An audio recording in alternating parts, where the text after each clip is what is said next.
É um prazer muito grande para mim ter a chance de falar com você que primordialmente me assiste aqui em Brasília, na TV Brasília, bem como aqueles que me assistem em outros lugares onde esse programa é transmitido, especialmente também os que me assistem na VemVe TV, que é o nosso canal na web 24 horas por dia, que eu convido você a assistir aqui em Brasília e no mundo inteiro, como milhares e milhares o fazem no Brasil e espalhados por toda a terra.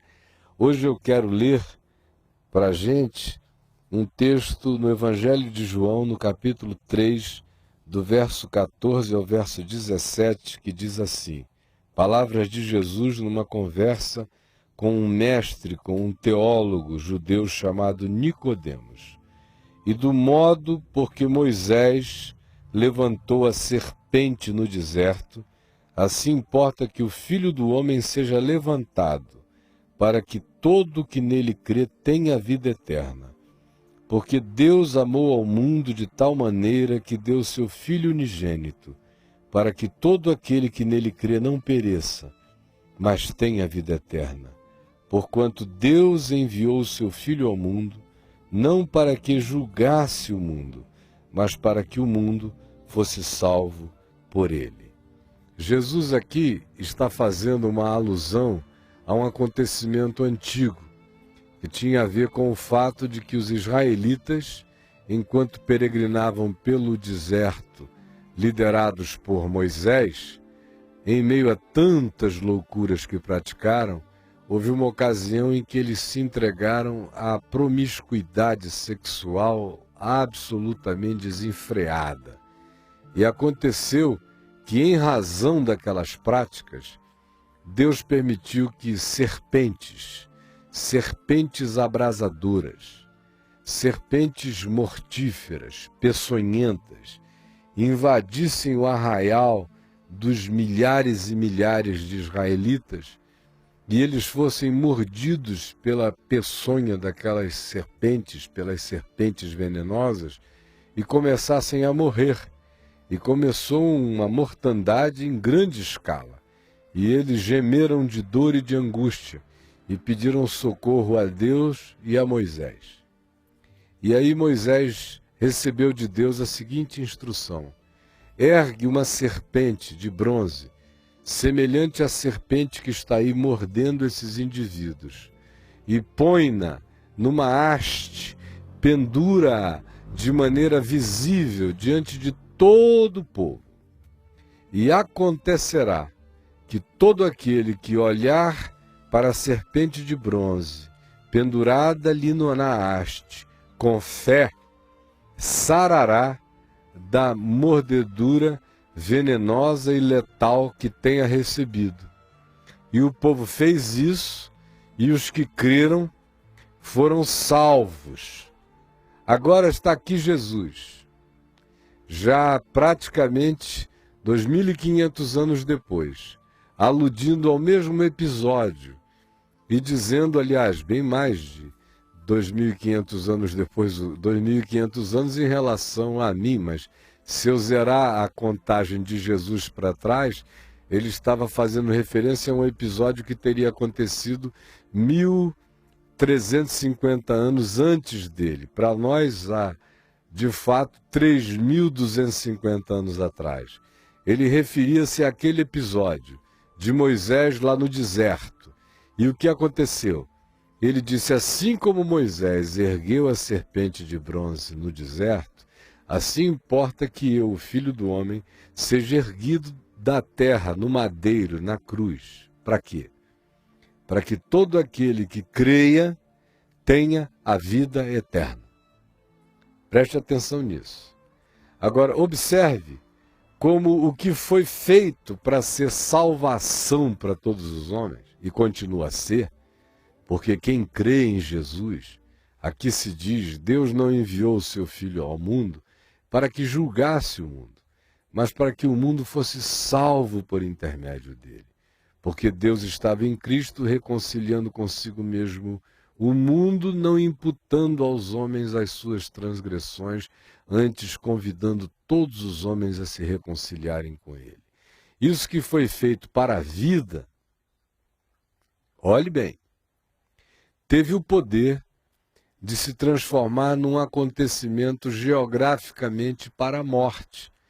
Isso porque eu vou mostrar a você uma visita que recentemente eu fiz, a 35ª a Israel, e que eu fiz para levar a minha netinha Helena e minha filha Bruna, acompanhado da minha mulher, a Adriana, e do meu sobrinho Daniel, que foi gravando, até em muitos lugares em Israel, mas especificamente eu apresento hoje a você uma visita ao Santo Sepulcro.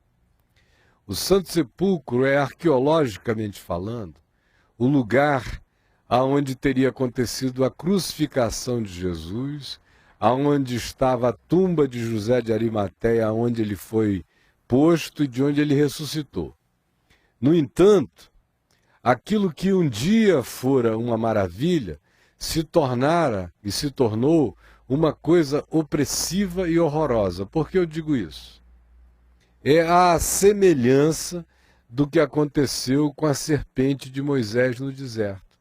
Porque aquela mesma serpente que no início, em sendo contemplada pela fé, trazia cura para os indivíduos, alguns anos depois passou a ser cultuada pelos israelitas no deserto e se tornou objeto de maldição, de feitiçaria, a ponto de que o próprio Moisés teve que destruir a serpente de bronze, porque ela se tornara em laço, em engano, em fantasia espiritual, em fetiche para o povo. A mesma coisa ocorre no lugar da crucificação de Jesus, lá no antigo Monte Calvário, onde hoje está a Basílica do Santo Sepulcro, que virou lugar de fetiche. As pessoas vão lá para beijar as pedras. E aí já é culpa de Constantino, que é o imperador romano que subverteu a fé simples e original da igreja e dos discípulos de Jesus, transformando isso no cristianismo. E depois desse episódio, o lugar em si nunca foi objeto de culto, nem para Pedro, nem para Tiago, nem para João, nem para a igreja primitiva, para os testemunhas oculares da ressurreição, nunca foram fazer culto em volta do Monte Calvário. Porque eles não eram pessoas de religião, eles eram gente do caminho. O Evangelho é uma consciência em fé, uma espiritualidade, não é uma religiosidade, não é uma religião e nem é o cristianismo. Mas quando o Evangelho foi subvertido e virou cristianismo, Helena, mãe de Constantino, foi para lá erigir os lugares sagrados. E aí as geografias foram sendo feitas relicários sagrados. E aonde geografias se tornam objeto de culto, sejam quais sejam as geografias, começa a feitiçaria, começa a macumbaria, começa a fetichização, começa tudo aquilo no que a serpente de Moisés no deserto se transformara depois de uns anos e precisa ser destruída, porque passa a ser um agente corruptor da verdadeira espiritualidade. Eu já falei demais, vou mostrar a você, são apenas 11 minutos. Assista aí e eu volto já. Rodem aí. Aí estamos andando pelas ruas da Via Sacra, assim chamada, o que é uma contradição de termos, porque não há nada de sacro aí, embora as vendas sejam muito de babilaque sagrados, porque religião e comércio estão sempre juntos. Você vê caminhando aí a Bruna nesse primeiro plano, a minha netinha Helena está diante dela, agora ao lado, e eu e a minha mulher lá à frente. Nosso companheiro que dirigia para nós aí o Svi, é esse de camisa listrada. Nós estamos chegando na entrada do Santo Sepulcro. Esse é um lugar aonde tem cantos muito agradáveis. Aí mesmo à minha esquerda tem um templo luterano onde eu já preguei algumas vezes, e tem uns cantinhos que oferecem comidas muito gostosas. Mas o Santo Sepulcro é um lugar profundamente opressivo. Eu vou logo desligar aqui e passar para minha voz lá. E não preste atenção na qualidade de som e de imagem, porque é proibido filmar aí dentro. A gente filmou sem muitos recursos. A Igreja do Santo Sepulcro, já deu para entender que o lugar que a gente vai depois do Jardim da Tumba é um lugar, é uma cenografia que recompõe a ideia do tempo em que Jesus morreu no Monte Calvário e foi sepultado na tumba de José de Arimateia. Arqueologicamente falando, só como eu disse, com as destruições, demolições, um lugar que antes era uma elevação com cara de caveira, deu lugar a nada. A cidade, nós estamos pisando aqui muitos metros acima do que era originalmente o chão pelo qual Jesus caminhou. O lugar foi construído a primeira vez como marca cristã pela Santa Helena, mãe do imperador Constantino, que simulou uma conversão, só veio a ser batizado na véspera da morte, porque até lá ele fez barbaridades e ele não queria ser batizado naquelas condições. Eu achei muitas barbaridades até a véspera de morrer. Mas mesmo sem ser batizado, ele foi apelidado de 13º apóstolo. Só porque ele chegou e entendeu que o Império Romano estava todo fragmentado, que a única força que poderia unir o Império inteiro eram os cristãos, que estavam capilarizados por todos os níveis da sociedade do Império todo. Então foi um golpe político maravilhoso. E ele foi quem promoveu os primeiros concílios, que até hoje são celebrados pelo cristianismo, foram todos patrocinados pelo imperador. Ele é que deu status de religião oficial ao cristianismo. Não existia cristianismo, isso foi criado depois de Constantino. Antes havia o caminho, a igreja, os discípulos. O cristianismo não existia. Isso é uma construção que já vem do quarto século para frente.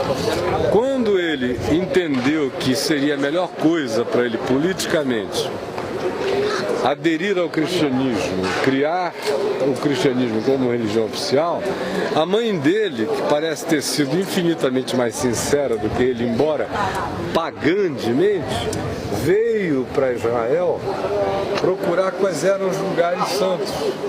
Foi ela que mandou construir a primeira edificação, que não é esta aqui, tem traços dela aí dentro, mas ela sofreu várias alterações no curso dos anos. No entanto, arqueologicamente falando, é 98% de comprovação de que aqui é que foi o lugar onde Jesus foi morto e de onde ele ressuscitou. Embora a gente vá entrar aí, não vai ver nada, porque é tudo coberto de mármore. É uma disputa religiosa interna enorme, de status de cristianismo diferentes. São grupos cristãos diferentes brigando entre si. Há muita estupidez aí dentro. E para mim um dos lugares mais oprimidos de Israel é esse aqui. Opressão espiritual mesmo. Parece aquilo que aconteceu com aquela serpente que Moisés mandou, de bronze, que Moisés mandou construir no deserto, quando o povo estava na imoralidade, morrendo imediatamente pelo castigo divino. E Deus disse: constrói uma serpente de bronze e pendura numa haste. Todo aquele que olhar para ela com fé vai ficar curado. E Jesus se identificou identificou com essa serpente lá em João 3, quando ele disse: assim como Moisés ergueu a serpente no deserto, assim também será erguido o Filho do Homem. Todo aquele que nele crê não perecerá. Só que aquela serpente que Moisés ergueu no deserto, alguns anos depois, virou objeto de culto. Eles passaram a cultuar a serpente. E a serpente virou uma maldição que teve que ser destruída. Aqui é o lugar onde a verdadeira absorção do veneno humano aconteceu, até que se começou a cultuar o lugar. Quando se começou a cultuar o lugar, virou um lugar oprimido, pagão, como qualquer outro. Eu não vou falar muito. A sensação do lugar já fala por si só. Tá bom? Vamos entrar lá? Vamos lá. Nesse afresco, Jesus teria se tirado da cruz, a cruz ali em cima, lá no alto da estrutura de pedra. Aí o corpo dele teria sido preparado ali para ser sepultado lá dentro, numa urna que tem lá hoje em dia, e que originalmente tinha sido na pedra a tumba de José de Arimateia. Aqui olha só como eles conseguiram estragar o Calvário. Chega para cá. Ali, essa região inteira aqui, é quase uma piada, né? Para mim é nojento. Para mim isso é uma macumba. Originalmente a pedreira subia e aqui em cima era o lugar da execução. É horroroso.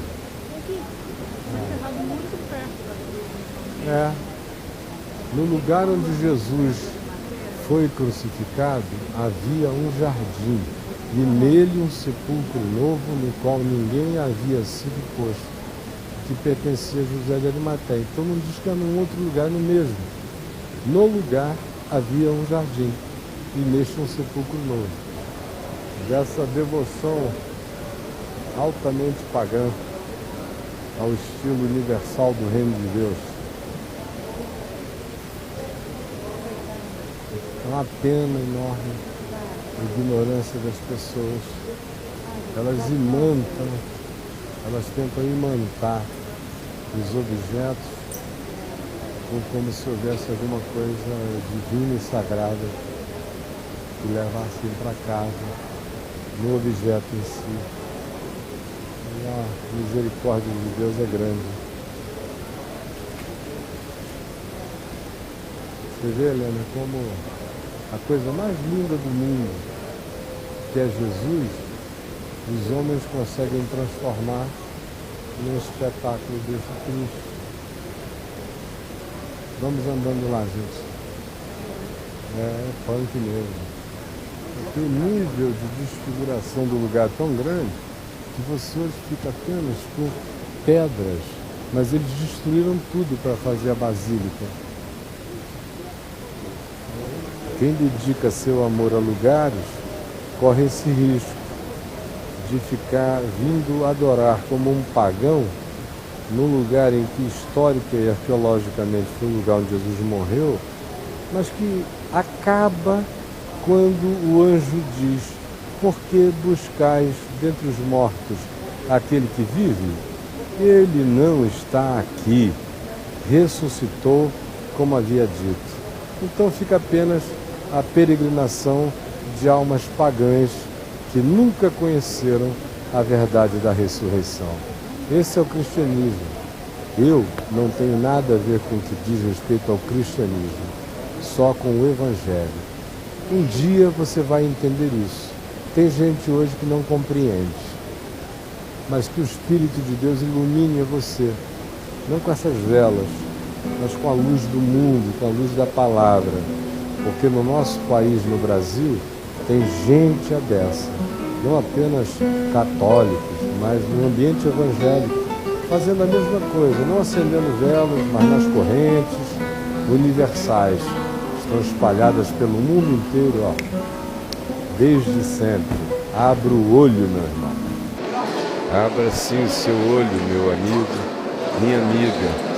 E eu espero que você entenda o lugar aonde Jesus morreu para tirar o pecado do mundo, sendo transformado em objeto sagrado de culto, se tornou num lugar opressivo e de paganismo, e que não carrega mais nada da essência simples do Evangelho do Senhor Jesus. Eu quero aproveitar e convidar você para estar comigo hoje e continuar ouvindo a palavra, porque de fato este é o Evangelho. Ele não é um evangelho de geografias, ele se realiza na existencialidade do coração que adora a Deus em espírito e em verdade e em simplicidade de ser.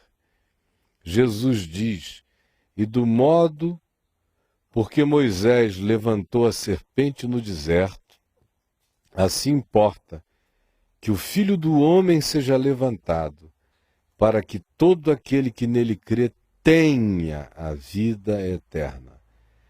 Porque Deus amou ao mundo de tal maneira que deu o seu Filho unigênito, para que todo aquele que nele crê não pereça, mas tenha vida eterna. Porquanto Deus enviou o seu Filho ao mundo, não para que julgasse o mundo, mas para que o mundo fosse salvo por ele.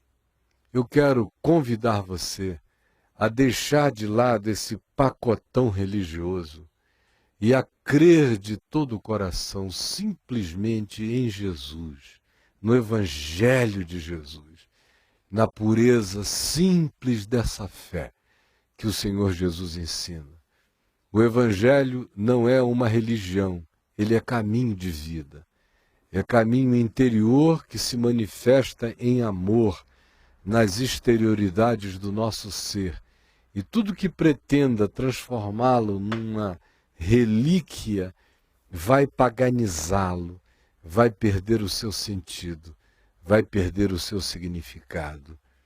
A cruz de Jesus que eu adoro não é um objeto. O cálice de Jesus que eu bebo não é um copo. A cruz de Jesus é uma consciência em fé, de que ele levou os meus pecados sobre ele e eu estou absolvido na graça de Deus. Eu bebo a comunhão não de um santo grau físico, mas uma comunhão de um cálice espiritual, em fé, no amor de Deus. O resto, gente boa, é paganismo. Eu quero convidar você para estar comigo hoje no Hotel Naum Plaza, às 18 horas. Você está vendo o endereço passar por aí, dizendo: o Caminho da Graça se reúne aos domingos no Hotel Naum Plaza, às 18 horas. Eu estou esperando você. Venha com a sua família, venha sem complicação, venha sem trauma religioso, venha apenas desejoso de adorar a Deus em espírito e em verdade. E para você que mora mais distante ou que eventualmente hoje não tem essa oportunidade, eu convido você a continuar ouvindo essa palavra do Evangelho na vemvtv.com.br. Vá lá, é de graça, é só abrir a internet, clicar, a imagem é límpida, você abre a tela e ouve e vê a palavra 24 horas por dia. Eu vou tendo que ficar por aqui, esperando você que mora em Brasília daqui a pouco, às 18 horas, no Hotel Naum Plaza, no setor hoteleiro sul do Plano Piloto. É fácil achar, é perto do Pátio Brasil. Eu aguardo você lá, venha, traga amigos e companheiros. Eu vou estar aguardando por você, vou estar aguardando por você, vou estar aguardando todos aqueles que queiram apenas ouvir a simplicidade do Evangelho. Venha, eu aguardo você lá. Bye, bye, Deus o abençoe, até o próximo domingo. Tchau, então.